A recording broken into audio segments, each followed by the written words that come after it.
it's still important to take breaks. Try not to just go gung-ho on the LSAT 24/7. It's still totally possible to do well on the LSAT while still having a social life. And so, and I find that actually for some people, taking a break actually helps them boost their score because they're so burnt out. And burnout is just a terrible, terrible situation where, keep in mind, our brains are like muscles, right? So our brains can get overworked, and that means we're not going to be able to focus as we're going through the test. And it doesn't matter how good we are at the LSAT, right? If we can't stay focused and understand what we're reading, we're not going to do well. So taking breaks is the best way to kind of prevent that from happening. But at the end of the day, you know yourself better than anyone else. So continue to monitor yourself for any of the following telltale signs of burnout. So for one, clearly you guys are all motivated individuals, but if all of a sudden you started to feel uncharacteristically unmotivated or uncharacteristically irritable, that could be a sign that you're getting burnt out. Secondly, a really big one is if you're rereading the same sentences over and over again, and you just kind of feel like you're brain dead and you're not processing anything, that is also a sign that you may be getting burnt out. And the third one, and this is a really big one, if your test scores are just consistently dropping, let's say you're going from like a 155 to 150 to a 145 and so on, that is a major, major big sign that you're getting burnt out. Okay, so if any of the signs start creeping up, don't be afraid to just take a couple days off and come back feeling fresh. The next thing I would recommend is meditating, believe it or not. And I know that sounds kind of crazy and unusual, but meditating can actually really help you with improving your focus and your attention span, your memory. It can also help with test anxiety as well. I know a lot of people feel super anxious going into the actual exam. And this is also very important that you do it consistently if you find that you have difficulty with any of those particular areas. But I would recommend just setting aside like a minute a day. And there's actually a very specific way of meditating that is especially beneficial for you to stay focused. So the way to do this is to find just a quiet area and set a timer for just 1 minute, right? How much can a minute hurt in a day? And during that time, you're just going to close your eyes and you're going to focus on something. It could be your breathing, an imaginary object. That part doesn't really matter. But what's going to happen is the most random thoughts are going to start popping into your head, like, what am I going to have for lunch today? Or, oh my God, did I leave the bathroom light on, right? Just totally random things. And the goal here is to not prevent that from happening, because that's pretty much impossible. Like if I was to tell you don't think of a tree, you probably just pictured a tree in your head, right? So instead, what you're going to do is allow these thoughts to enter your mind and then practice redirecting your focus to whatever it was you're initially paying attention to. And what you're going to find is that it's going to take longer and longer for these quote unquote intrusive thoughts to enter your mind, which is actually typically a sign that your attention span is increasing. Okay, so again, start out with 1 minute, do it a minute a day consistently. And then once you start to feel comfortable with that time, then you can start adding extra time in 1 minute intervals. So you can start to eventually reach a point where you're doing it for like 5 minutes or 10 minutes and so on.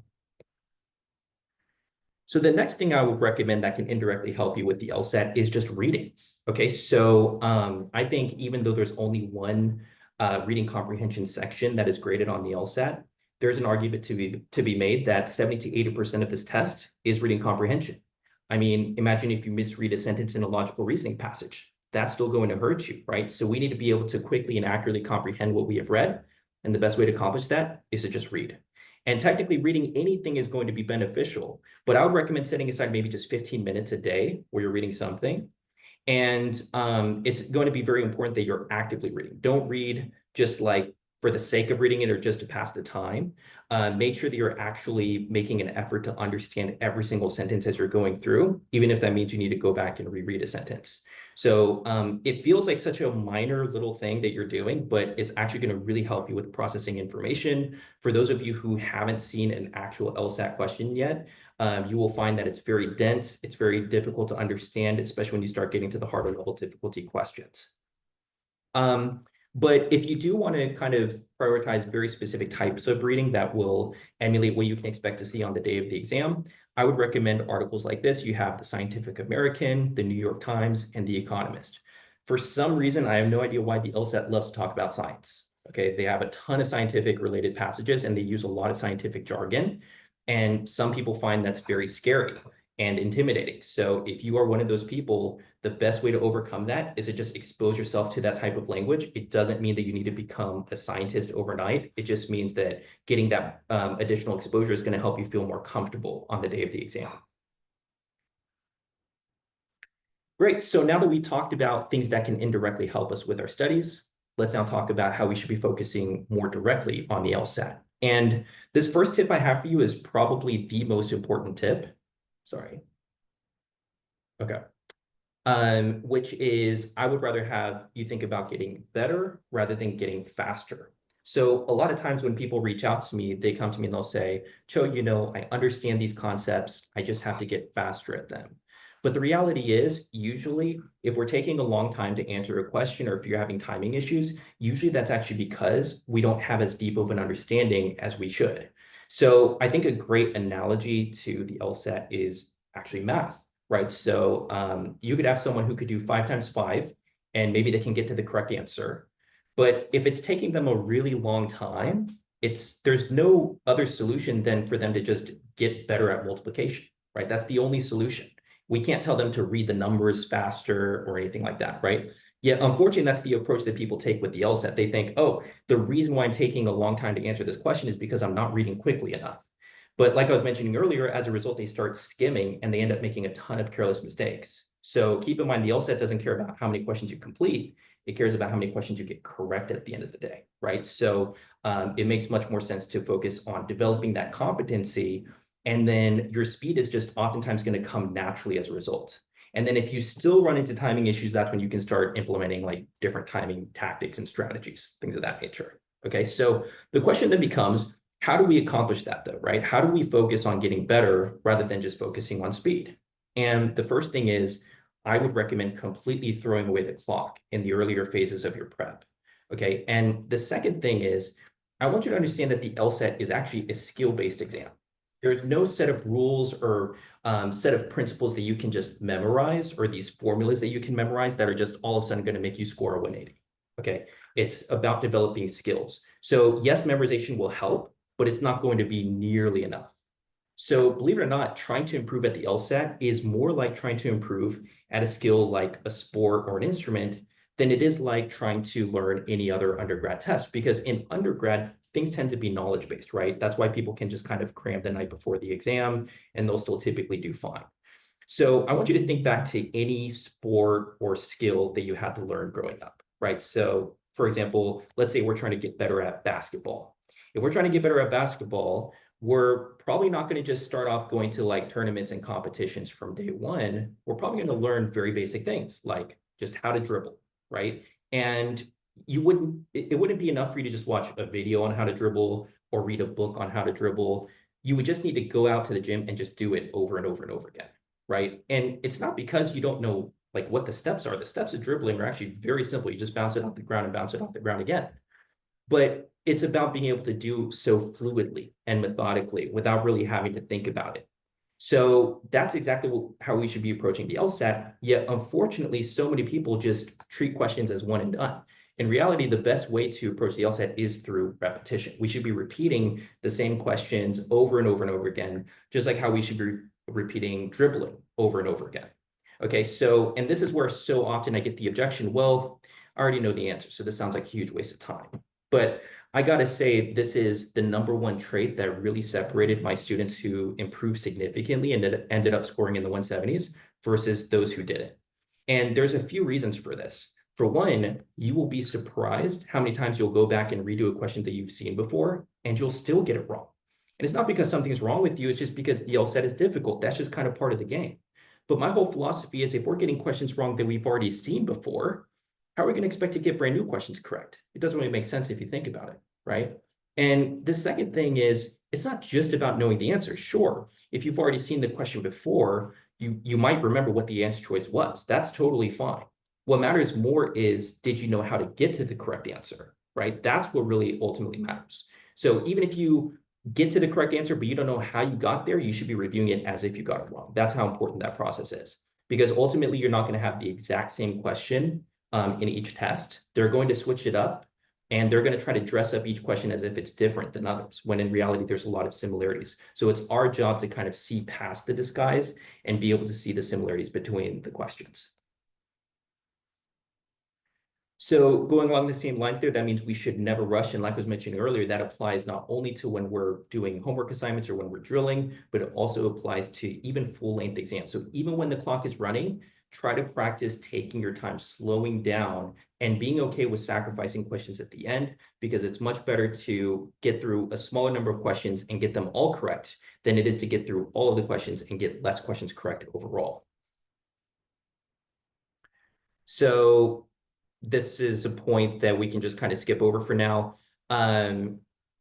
When you are dealing with a course or a private tutor, or even just when you're self-studying, I find that a lot of times people unfortunately start cramming. And after that, they start blaming the course, or they start thinking the prep book that they're using isn't effective for them. But it's a lot of times it's actually more so just how the student was approaching their studies that was more of the issue. So I find that a lot of times, because people are thinking the LSAT is kind of like an undergrad test, they approach it like an undergrad test. And again, like I was mentioning earlier, it's totally okay to cram in undergrad. It works out just fine. But with the LSAT, if you're trying to cram, it's kind of like trying to get really good at basketball overnight. It's just not really going to happen. So the next thing I would recommend is to think about the LSAT like investing. So I'm sure you guys have probably heard of compounding interest, right? How if you put a little bit of money into the stock market consistently, in the beginning, your progress might seem kind of slow, but then years later, all of a sudden, you're going to see dramatic returns, right? And the same exact thing applies with the LSAT as well. People oftentimes feel like they're being super productive by just moving on to the next concept, trying to learn as much as they possibly can. When in reality, the more effective way is to actually focus on one specific thing and just get really, really good at that. And of course, we'll talk about this more detail in just a minute, but once you've really mastered a specific concept, you will find that it becomes easier for you to learn other concepts down the road as well. So rather than just taking a whole bunch of practice tests or doing a bunch of courses, and just trying to learn an entire curriculum overnight, learn one specific thing and focus on fully mastering it, and then move on to the next thing, and so on. Okay, so I hate to sound like a broken record here, but repetition is so important that there's actually very kind of systematic process you can implement as you're studying with this repetition process. So the first thing you want to do is you're going to do a single question, and then you are going to immediately check the explanations, which, by the way, there's plenty of resources out there that you can use for this. There's a lot of free resources. If you just like Google search the explanation to a specific question, there's a lot of free articles on that. And then also there's some really good prep companies that I would recommend. Seven Sage is a really good one. LSAT Demon is a really popular one. These are platforms that you can use for drilling individual question types and concepts. So it's super, super useful.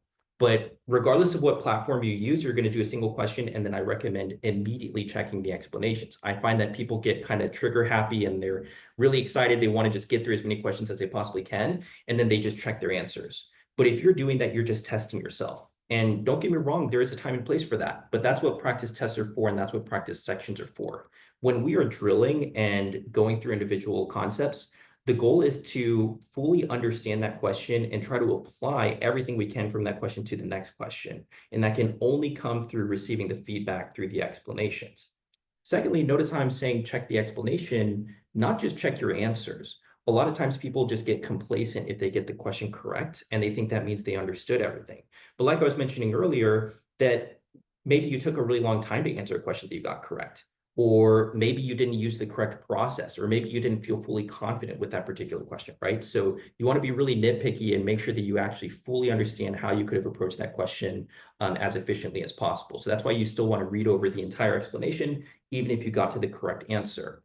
So then from there, you're ready to move on to the next step, which is where you're going to start repeating that same question until it really just becomes second nature. You may find that even though you know what the correct answer is, you still might hesitate a little bit. You still might have little bumps along the way as you're trying to answer the question. And that's totally normal. But that's exactly why we want to be repeating that question until we have that fully mastered prior to moving on to the next question. Okay, so then from there, you move on to the next question, repeat that same process again, and then you would continue doing that until you're done with the set of questions that you're doing for that specific day or whatever homework assignment was assigned to you by your course or tutor, whatever it may be. So next up, let's talk a little bit about the phases of prep. Like I was mentioning earlier, you don't want to just jump into the LSAT taking a whole bunch of practice tests. This guideline should kind of walk you through exactly how you should be strategizing and ordering your preparation overall. The first thing I'd recommend for those of you who haven't already is to just take a diagnostic exam. So this is where you're taking a full-length practice test with very little or no LSAT preparation at all. And the purpose of this is just to kind of get a benchmark for where you're at. Like I was mentioning earlier, don't get discouraged at all if your diagnostic score is a lot lower than you would have liked. Keep in mind that it's totally possible to improve on this exam, but taking this diagnostic is useful because it'll give you an idea of how much you need to actually improve, which will then help you set realistic timelines for yourself, right? If you're trying to improve by 20 points, that is probably going to take a little bit longer than if you only need to improve by like 5 points or 3 points, right? So that's where the diagnostic comes into play. Secondly, sometimes certain people just do way better on the diagnostic than they were expecting. So sometimes people just score like in the high 160s or in the 170s even on their first practice test, which I'm super jealous of those people. But if you're one of those people, then taking a diagnostic is super useful because then you can realize that you don't need to start your LSAT prep from the ground up, right? There's certain concepts that you already have a good understanding of. And so you can kind of review the diagnostic to figure out exactly what your weaknesses are, and you can prioritize those specifically. So after you've taken the diagnostic, then you're ready to move on to the next phase, which is where you're going to just focus on accuracy. Like I was mentioning before, we're not focused on timing things. When people jump directly into time prep and focus 100% on that, it's kind of like trying to learn to run before you can walk, right? So take your time, focus on the accuracy first. And the way to do this is, let's say you're using a prep book or a course, you're going to just learn one module, right? Maybe you just go through one chapter of the book. And rather than just moving on to the next chapter, what you're going to do is you're going to drill that specific concept or question type until you feel really, really comfortable with it. And what that's going to do for you is it's going to allow you to recognize patterns within that specific question type. Because I promise you, the LSAT is a standardized test that pretty much just implies there are patterns. And if you can recognize the patterns, you'll find that you'll be able to answer the questions much more quickly and much more confidently as well. So that's the goal here. Okay, and then like we were mentioning, this is where you're going to be implementing that repetition process I was talking about. And although you should be primarily focusing on doing things untimed, it doesn't hurt to mix in a little bit of timed practice tests as well. Just because, of course, we know on the day of the test, things will be timed. Some prior exposure to that is useful. I recommend aiming for like 2 to 3 a month. So not even taking one every single week, maybe like once every other week or so, that's still totally fine. Then once you feel really good about accuracy and you're consistently getting a high number of questions correct, that's when you can start adding in the time component and start focusing on speed. So this is where you can be doing timed drills where maybe you're doing a set of questions under time conditions. Maybe you're doing just full length timed sections, or maybe you could even take full length timed practice tests, right? So this part is totally up to you. All three of these are going to be super, super useful with helping you develop your time. And then after that, you're then ready for the endurance phase. So when you know you're ready for the endurance phase is when you're able to have a high level of accuracy under time conditions. And one thing that people struggle with full-length practice tests is they're just long, right? Practice tests can take about 3 hours in total. And so a lot of people kind of struggle with maintaining their mental focus throughout that entire duration. And so the best way to overcome this is to just focus on taking more practice tests. So you should be doing this when your practice test scores are pretty close, if not slightly higher than what you're shooting for. And at this phase, I would recommend aiming for about 2 to 3 practice tests per week with very, very thorough review. Like I was mentioning, you want to actually learn from your mistakes every single time you take a practice test. So don't take a practice test just because you promised yourself you were going to. You should never be taking a practice test at the expense of review. And then if you find that even that is comfortable for you, then at that point, you're ready to kind of put yourself in even harder situations to kind of prepare for worst case scenarios on the day of the exam. Maybe you can take the LSAT in a slightly noisier environment. Maybe you could add an extra section at the end to make it even longer than it really is, or maybe you could take the test without any breaks. So there's a lot of different options and different parameters that you can mix up to make the test a little bit harder than it really will be. and that's going to prepare you for the absolute worst on the day of the test. So that's really it for just how to study for the LSAT in general. I hope this kind of provides you guys with some insights in terms of how you should be studying, how you should be reviewing. And for those of you who are kind of like stuck in your LSAT prep, I hope this kind of gives you some insights in terms of how you can overcome those hurdles. And yeah, if you guys found these resources helpful, please feel free to check out my website. It's just www.impetuslsat.com. I'll add it to the chat shortly. And pretty straightforward. You should be able to find all the resources on there. But if you have any issues, I'll also include my email so you guys can reach out to me with any questions as well. And yeah, I hope you guys found this presentation helpful. Does anyone have any questions? When it comes to like the textbooks, what sort of textbooks would you recommend to study for the LSAT? Yeah, great question. So I would recommend having one prep book that's specifically devoted for curriculum so that you can understand the strategies and the concepts. I personally like the Kaplan textbooks. I think they're very process oriented, which I'm a fan of.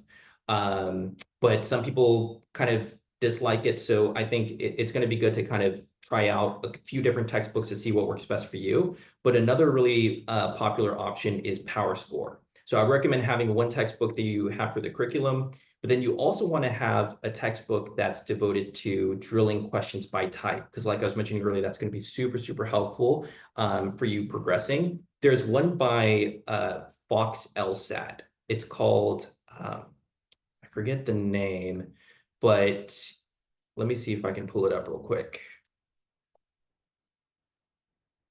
Oh yeah, here it is. So it's called the Logical Reasoning Encyclopedia.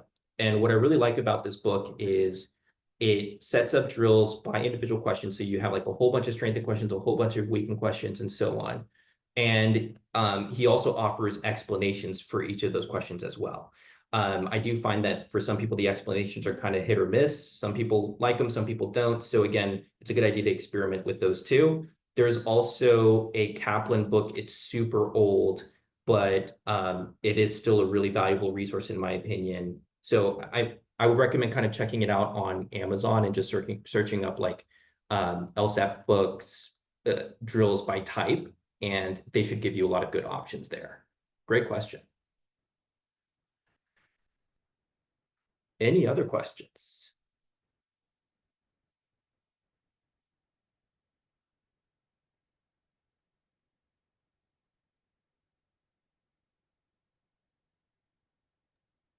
Can you talk about how after you take a diagnostic test, how Mhm. can you look at that test to like improve your score for next time? Great question. Yeah, so that does kind of depend on the individual. But I will say if you have like a 7-Sage account, or there's a bunch of other prep companies that offer this as well, like PowerScore, LSAT Demon, all of these platforms, they offer analytics for your overall practice test. So they'll kind of break down what type of questions that you're missing. Sometimes they'll even let you know what type of concepts are giving you issues, things of that nature. So I would recommend first just kind of looking through and trying to determine what type of question are you missing very frequently, right? So if you're missing a lot of necessary assumption questions, for example, then that could be a sign that you might need to prioritize that. And keep in mind that there's, I mean, I don't want to break down too much of the LSAT jargon here, but I think that's really the best way to go. Look at what type of questions were consistently giving you issues, but sometimes it's not even just from an accuracy perspective. So if you're getting questions correct, but it's taking you a really long time, those are good questions to look into as well, because of course we want to cut down the time there, because after all, it is a timed exam. And also try to determine if there are any specific concepts that gave you issues. Like a lot of times people struggle with like if-then statements. So if you find that that's giving you issues, then it's a good idea to prioritize drilling there as well. And like I was mentioning, once you've identified these core concepts, try to focus on one individual concept at a time and try to focus on getting really good at that individual concept before moving on to the next one. Does that kind of answer your question? And do you have any follow-up questions to that? No, that was perfect. Thank you. My pleasure. I also have a question. What advice would Yes. you give us about the written part of the LSAT? I know a lot of people don't really touch base on it. So what do you have advice for us? Great question. So yeah, in terms of the written portion, I would say still prioritize the graded portion, because the written portion at the moment isn't really factored into your overall score. And so ultimately the score matters the most in terms of your law school application. So I would say, generally speaking, I recommend not even worrying about the written portion until you've actually taken the graded portion, the multiple choice portion of the exam.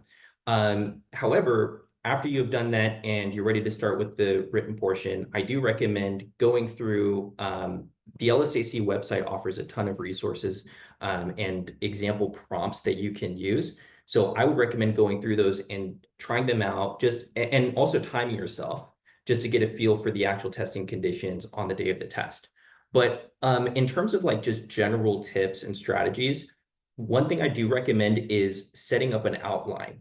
A lot of times when people just kind of jump into the writing at the start of this section, they find that their thoughts kind of become jumbled up and they're not really organized. And that is one of the things that the LSAC is looking at, or what the law schools are looking at. They're looking at how clearly you're able to write, how organized are your thoughts, and how concise are you. So having that outline is going to really help you as you're going through. And also try to not bring in too much outside information, and try to be, of course, as rational as you possibly can with your thoughts, and try not to be like too, I guess the word is try not to be too like insulting, right? Because ultimately you are taking a position, but I find that sometimes people will try to kind of like berate the other person and things of that nature. So of course you want to avoid that as well.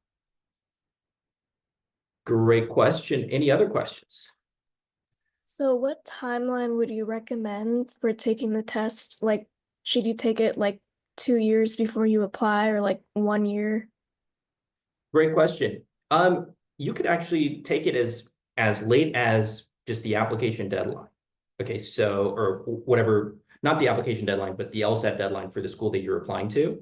So, contrary to popular belief, a lot of times people think, oh, I need to take the LSAT as soon as I possibly can.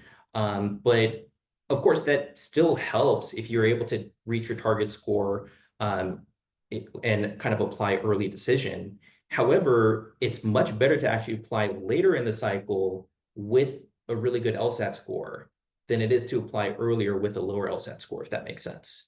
So even though it's ruling admission, the LSAT score is just such a vital part of your application. It's not everything. There is still plenty of people who score below the LSAT median and still get in, sometimes even with scholarship, but it is a very, very important part. So it makes sense to invest a lot of time on there, even if that means you need to apply like regular decision. And I guess to just kind of add to that question, I know a lot of times people also ask like, how soon should I get started? How much time do I need to study for the LSAT?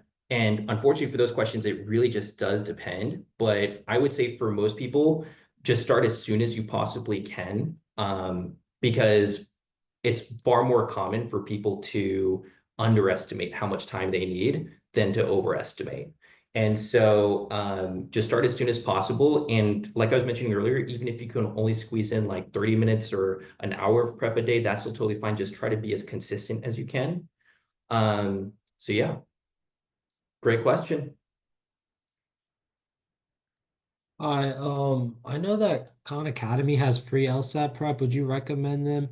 And yeah, Great question.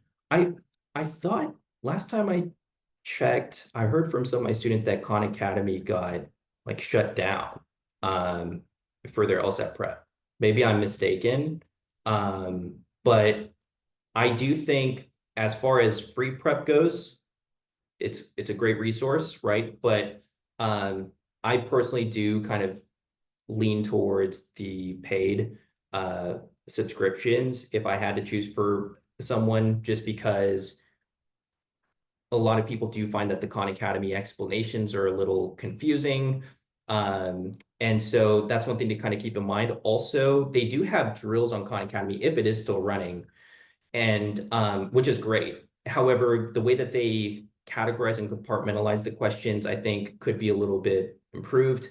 And also they do, from what I've seen, they pull from like all practice tests, which, by the way, thank you for bringing that up. The order of practice tests that you take matters. So one kind of gripe I have with Khan Academy is if you're pulling from a whole bunch of practice tests, then when you're taking actual full-length practice tests, you would have already seen some of those questions before. So that's going to skew your performance, and it could lead to you maybe having a false sense of security leading up until the day of the exam. And so it makes sense for when you're drilling questions to try to pull from a specific range of practice tests. I personally recommend pulling them from older practice tests. So from like PT 101 to 118, maybe that's a good range. And then from PT 119 to maybe like 130, those could be for like timed sections. And then for all of the remaining practice tests, those could be saved for full-length practice exams. So yeah, that's the one issue I have with Khan Academy is the drills just pull from all of those practice tests, which can skew your performance. Okay, thank you. Another question. Once you Yes, take the LSAT, how long does that score last? Like, let's say great I take question. it like sophomore year. Does that Yes, last all the so way into like when I apply? Yeah.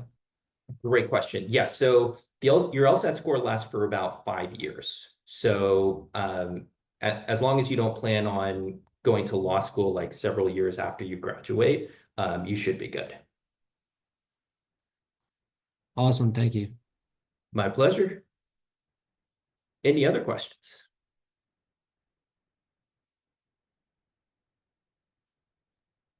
I have a question. Yes. Would you recommend that everyone do at least one like private tutoring session through their studying of the LSAT?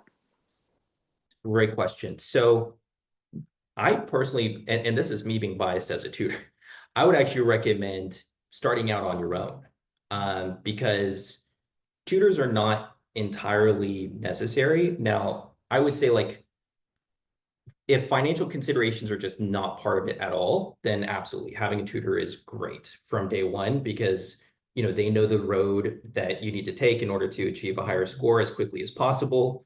However, it's not entirely necessary. Like books, courses, they do a great job of laying down the foundations, I would say.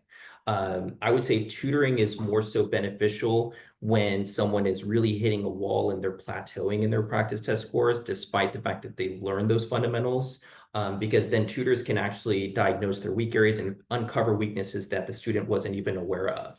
So I think that's really where the tutoring comes into play to kind of tailor strategies to each individual student's needs. But in the beginning, books, courses, self-prep, all of that works totally fine at first. Thank you. My pleasure. What else we got? Any others?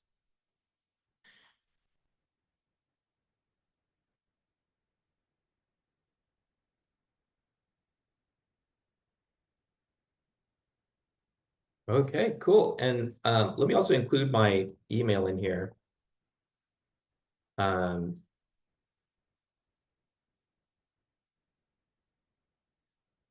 Okay, so I just added my email to the chat. So if any of you guys have any questions just about how to study for the LSAT overall, feel free to reach out to me at any time. And again, I hope you guys found this session useful. And should I hand it off to someone or? Yes. All right, guys. Right. Thank you so much, Mr. Cho, for taking the time out of your day to speak with us and share your knowledge on how to prep for the LSAT. We really do appreciate it. And also, guys, please keep an eye out in the GroupMe. We'll drop the link to the Impetus LSAT Instagram and other information. So yeah, that's all we have for you guys today. Thank you again so much for joining us. So nice meeting you all. Best of luck to you guys on the LSAT. Have a good one.